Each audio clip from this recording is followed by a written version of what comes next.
know what we're doing in Bible class when it's not here. Okay. Right? Focus on a couple of things when we're talking about prayer. What is prayer? It's communication with God, sharing with Him everything, right? Feelings, pain, whatever. But it's not just talking, it's conversation. Who's involved in a conversation? What happens in a conversation? There's someone usually talking and someone usually listening. Are you sure? This is a conversation. It goes back and forth. It's not a conversation if you're up there telling your little brother, this is how it goes. And when you're done talking, you storm and go upstairs and you just don't listen to him. Right? That's not a conversation. That was yelling, you yelling at him, right? Conversations involve two sides, right? Back and forth, listening, right? And then communicating back somehow, might be through tears, might be through a punch. I'm kidding. Callista has never thrown a punch at anyone other than a teacher in her life. Okay. Have you punched your teacher recently? Not in a while. Okay, she used to. I've heard about her life as a junior school student. I'm kidding. I'm kidding. Then we'll get to this. Don't worry. We're going to talk about all these things today. Somebody tell me from your brain, what is heaven like? This one should be the easiest one. Or what is heaven? What is heaven? I should say. What is heaven? Somebody tell me.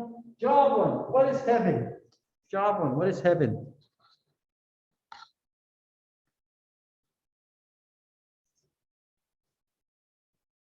Job. Yeah, sorry. Heaven, I answered that it's a common religious place and that operates according to God's will, and it has a community of peace, love, and worship.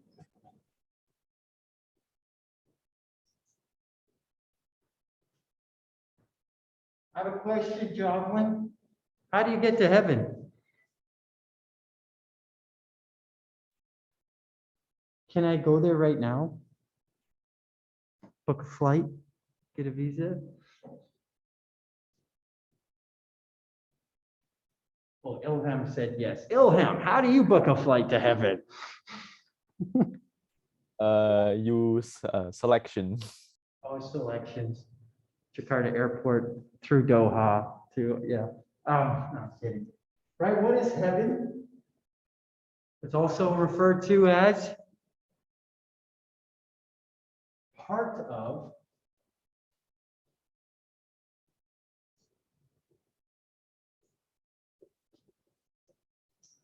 that word afterlife, part of the afterlife. Heaven is not the complete afterlife, right? Because there's always two sides to everything, right? Even in completeness, God is more than just one being. He's three, right? So there's heaven and there's hell, right? And even in heaven, there's different things. Right, so it's a part of afterlife. When you talk about afterlife, Ilham, what has to happen in order for you to either experience hell or experience heaven?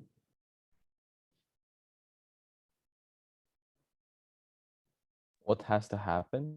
Yeah, what has for to you happen? experience it? You have to get chosen at first to go either to heaven or hell.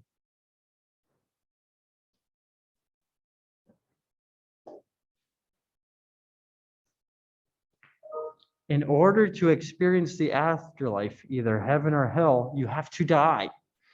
It has to happen after. Emily, what happens? What's this word? Die. You have to die. And this is the greatest fear driving everybody most of their life. Death, right? Look at it, COVID. If COVID made you lose all your hair, would everybody be scared of it? No, right? Because you can lose your hair, but if you still have your life, it's okay, right? What about, I don't know, your parents, my parents? My parents spent a lot of time talking about retirement investments, right? Got to make sure that they're ready so that when they die, right, you get a whole bunch of money or whatever, right? Whatever it is. Or they got this health plan, or they're going to exercise to make their life longer so they don't have to die. Countries produce huge militaries. Why? So that if other people come, their people don't have to die, right? Fear of death drives everything. I will actually put out there that fear is the driver of the world that you live in right now. Fear of missing out. How many of you guys check Instagram or whatever it is so that you don't miss something? Would you ever know what you missed? No, but you're scared. You have a fear of missing out on something that other people might experience. So it's not that you're like, oh, I just love this. It's also the fear of I don't want to miss out on something, right? Fear of getting a low score makes Callista a above average student, right? I'm kidding. But there is that fear. But we're also told that the fear of God is the beginning of knowledge, right? So where do we get that? Is all fear bad? No. Did you know you've been created with an element of fear in your life, Emily? She's staring off into space thinking about this test that she's scared of. Focus, okay? Right? What was I talking about? Oh, element of fear. You're standing in the middle of the road, right? The toll road, and there's big trucks coming. What does your body tell you to do? Go stand there and let it hit me? No, right? Inside of you, there's fear that's put in to preserve life. Put in there by God. When you're standing too close to the edge of a cliff or on a high building, what is your body telling you to do? Not go forward, move back. So there's a part of it, fear can also be part of protection. So it's not something that is all bad, right? A world driven by fear. I should write a book about it or something. But there is that heaven. Okay, what is heaven? It is a part of the afterlife. And it is something we're going to read about today. So I don't want to spoil it all, you know. And what is heaven like? I'm not going to ask you to answer that question yet because we're going to read it. Okay, so as we're reading, answer, what is heaven like? Let's turn to Revelation chapter 4. Kayla Ilham.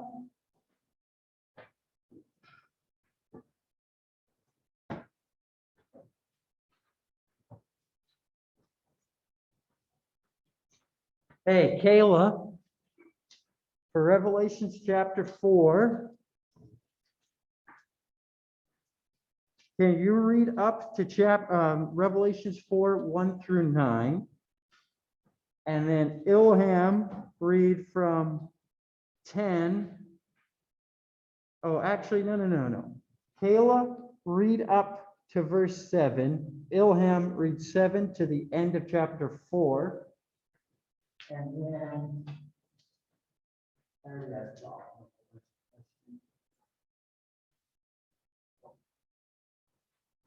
and then Hazel, little King Kong, read up chapter 5 to verse 8. And then Bradley from verse 8 to the end of chapter 5. Read it out loud. You got that, Hazel? Got that, Bradley? Okay. Kayla, start us off, and then Ilham and Bradley. I don't know if they can read my lips. Okay. Everybody else. can Revelation follow. 4, 1 verse 1 through 7. Okay. Yeah.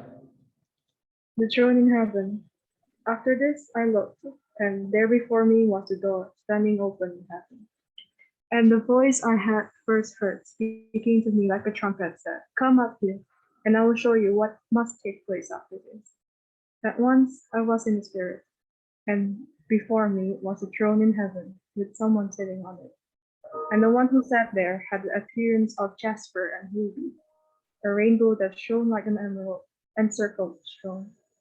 Surrounding the throne were 24 other thrones, and seated on them were 24 elders. They were dressed in white and had clouds of gold on their heads, crowns of gold on their heads. And the throne came flashes of lightning, rumblings, and peals of thunder. In front of the throne, 7 lamps were blazing. These are the 7 spirits of God. Also, in front of the throne, there was what looked like a sea of glass, clear as crystal. In the center, around the throne, were 4 living creatures, and they were covered with eyes, in front and in back. The first living creature was like a lion, the second was like an ox, the third had a face like a man, and the fourth was like a flying eagle. Each of the four, hang on. Each of the 4 living creatures had 6 wings and was covered with eyes all around. Even under its wings, day and night, they will never stop saying, "Holy, holy, holy is the Lord God Almighty, who was and is to come." Whenever the living creatures give glory, honor, and thanks to him who sits on the throne and who lives forever and ever, the 24 elders fall down before him who sits on the throne and worship him who lives forever and ever. They lay their crowns before the throne and say, "You are worthy, our Lord and God, to receive glory, honor, and power. For you created all things, and by your will they were created and have their being."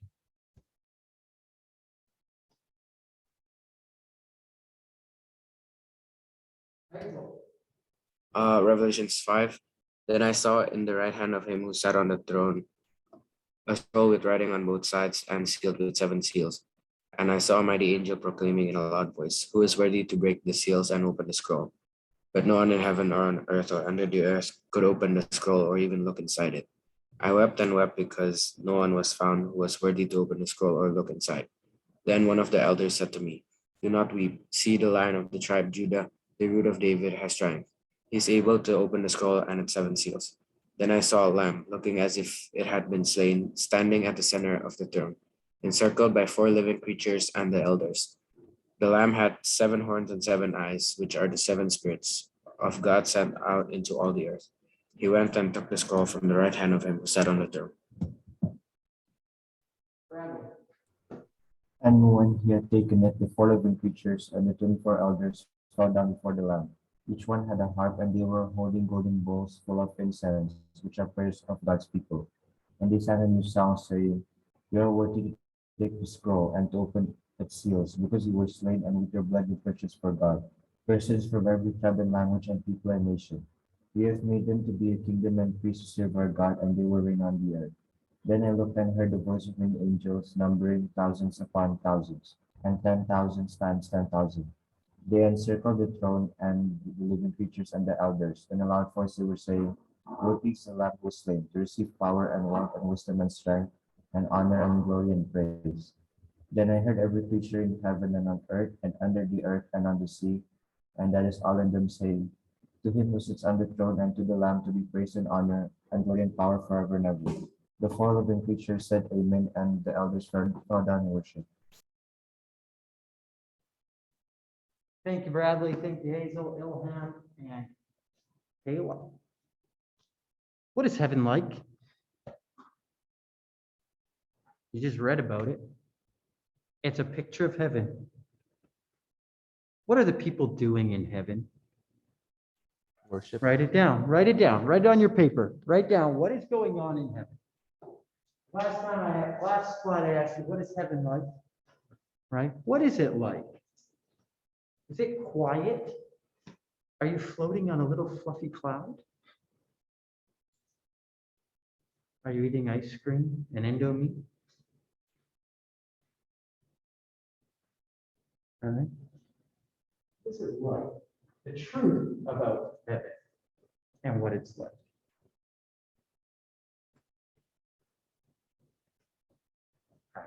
Astros. Write it down. What is heaven really like?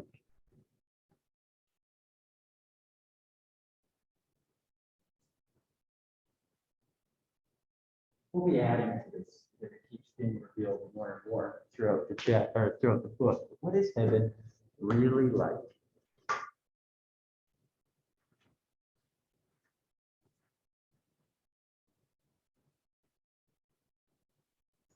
Right?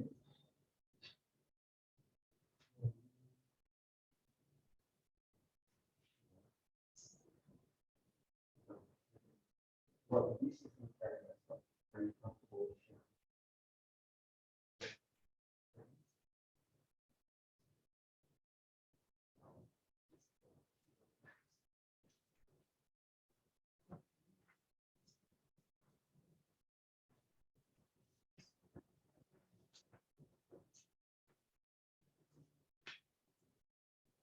sharing. Definitely.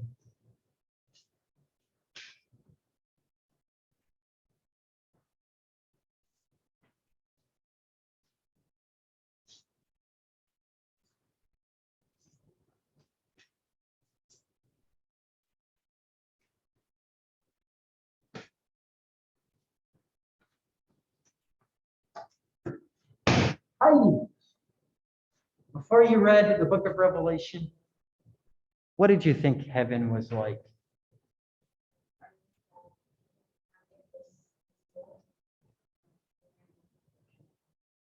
Yeah, heaven is peaceful, which it is peaceful, right?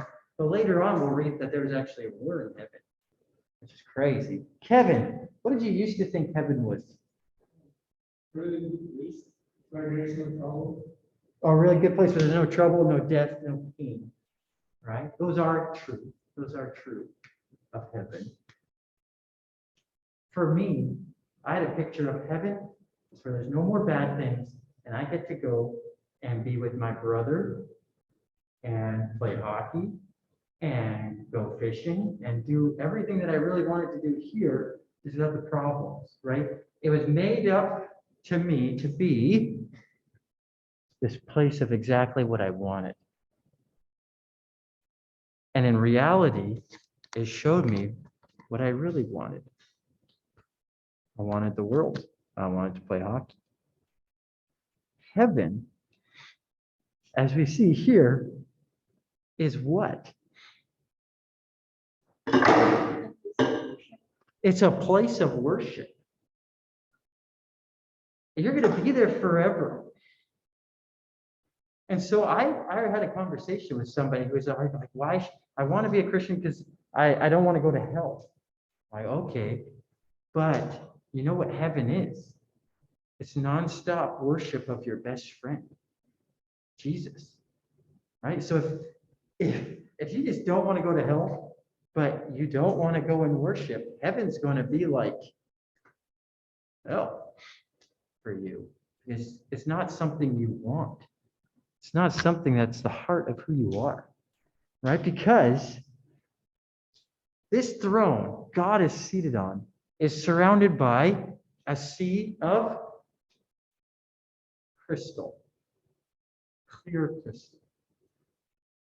When he speaks, there's thunder and lightning, right? There's people who are there nonstop saying, right? Holy, holy, holy is the Lord God Almighty was and is to come. And all these people who have crowns are throwing them down and worshiping. That's heaven.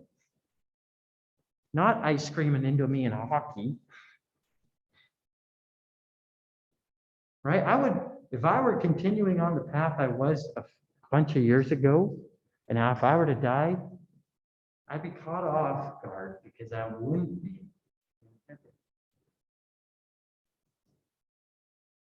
Because my heart's desire, my longing wasn't for God. It was for the things of the world. Right?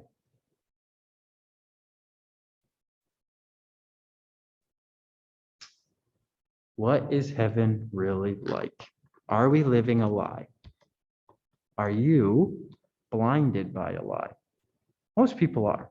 There's some, you guys are, I think you guys are doing this in grade 10, right?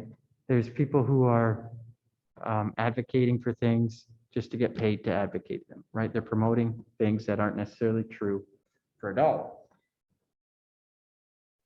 What's going on? This is we got a lot of things we want to discuss, but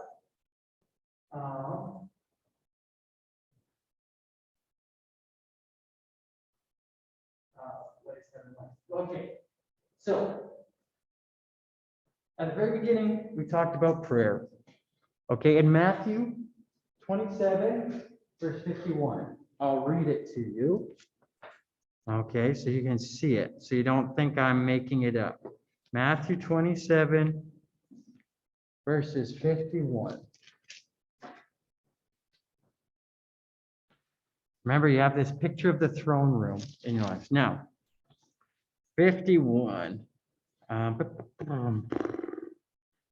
Okay, so this is Jesus on the cross. He's dying. He filled with vinegar. He said, this is 49. The rest said, now leave him alone. Let's see if Elijah comes to heaven to save him. Then when Jesus had cried out again in a loud voice, he gave up his spirit. And at that moment, the curtain of the temple was torn in two from top to bottom. The earth shook, the rock splits, and the tombs broke open. The bodies of many holy people who had died were raised to life. They came out of the tombs after Jesus' resurrection and went into the holy city and appeared to many people. Okay, first of all, there's witnesses. Those things are good. But the Holy of Holies was a place where you couldn't just go. One person every year would go to make sacrifices there. They had a gold chain wrapped around his ankle because if he had done one of the sacraments or any of the purification rituals wrong, struck dead. And nobody could go in to get him. So they would pull the body out with the chain. Okay? That's how holy God is. That when you go into a temple with a curtain and it's Holy of Holies, that's what happens to those who aren't pure. Okay? Death. That curtain, when Jesus died, was ripped from top to bottom. Not the long way. And this curtain would have been meters high. Nobody could have ran up there, grabbed it, and just ripped it. Right? It happened by an unseen force. Okay? But what it did and what it means for us is huge. This picture of God on the throne is the same God who was in that Holy of Holies, who was unapproachable because of sin, but because of Jesus now is. That curtain being torn provided a way for us to go into the presence of God, not just when we die, but right now. I have a daughter named Lydia. I'm teaching her how to pray. And we are teaching her prayers to pray before she eats, before she goes to bed, when she has an owie toe, those kinds of things, right? What I can't do is illustrate and put this image in her mind of how great God is. Because a little girl who's 2 years old, still learning how to talk, when she prays, she's coming before this holy God. And there's thunder and there's lightning and there's people worshiping and it's a sea of glass and it's gold. And one way goes forever and ever in one direction and another way goes forever and ever in another direction. And it's all gold. And it's blinding light that has to be hidden by clouds. She is in that God's presence when she prays. And I'm teaching her to say, Lord,